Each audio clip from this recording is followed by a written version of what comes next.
Everyone, you are watching DC Circuits with Biotech Valley. आज हम सीखने वाले हैं डीसी सर्किट्स के बारे में। तो सबसे पहले जान लेते हैं कि डीसी सर्किट्स होते क्या हैं। डीसी सर्किट्स बोले तो डायरेक्ट करंट सर्किट्स। ऐसे सर्किट्स जिनमें से डायरेक्ट करंट फ्लो करती है उन्हें हम बोलते हैं डीसी सर्किट्स। अब डायरेक्ट करंट क्या होती है? डायरेक्ट करंट एक ऐसी करंट होती है जो सिर्फ एक डायरेक्शन में फ्लो करती है, यानी कि सिर्फ यूनी डायरेक्शनल फ्लो होता है उसमें। तो इसी के बेसिस पे आज हम कुछ कंसेप्ट सीखने वाले हैं, जैसे कि एक्टिव एलिमेंट्स क्या होते हैं, पैसिव एलिमेंट्स क्या होती हैं और बहुत सारी चीज़ें। ठीक है, तो एक्टिव एलिमेंट्स क्या होते हैं? जो एलिमेंट पूरे नेटवर्क को एनर्जी सप्लाई करते हैं उन्हें हम बोलते हैं एक्टिव एलिमेंट्स। इनमें आते हैं जैसे सेल्स हो गए, हमारे बैटरी हो गए, एसी जनरेटर, डीसी जनरेटर, बहुत सारी चीज़ें आ गई, सेल्स वगैरह।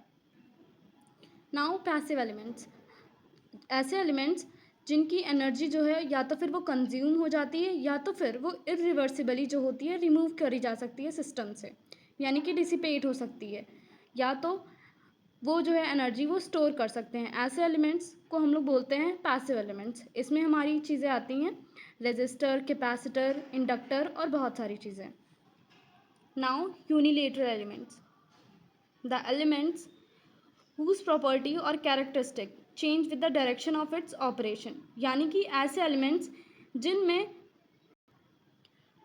यूनिलेटरल एलिमेंट्स, ऐसे एलिमेंट्स जिनकी प्रॉपर्टी या कैरेक्टरिस्टिक जो होती हैं वो चेंज हो जाती हैं उनके जो डायरेक्शन अप्लाइड होती है उससे।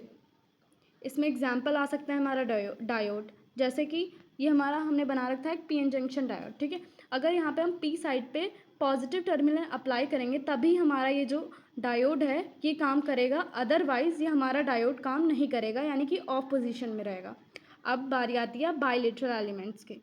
अब एलिमेंट्स जो कि जिनमें कोई फ़र्क नहीं पड़ता उनकी डायरेक्शन या उनके अप्लाइड डायरेक्शन के हिसाब से, ठीक है, जिनकी प्रॉपर्टीज़ यानी एकदम सेम रहती हैं, किसी भी डायरेक्शन से उसे आप अप्लाई करें। इसमें आ सकता है हमारा रेजिस्टर, इंडक्टर, कैपेसिटर। ठीक है, नाउ लीनियर एलिमेंट्स, ऐसे एलिमेंट्स जो कि ओम्स लॉ को फॉलो करते हैं उन्हें हम कहते हैं लीनियर एलिमेंट, और उनका ग्राफ कुछ ऐसे बनता है।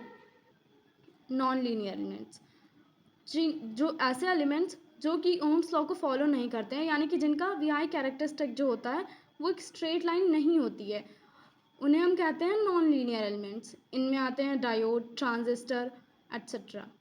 और हमारे लीनियर एलिमेंट्स का एग्जांपल हो गया रेजिस्टर, इंडक्टर और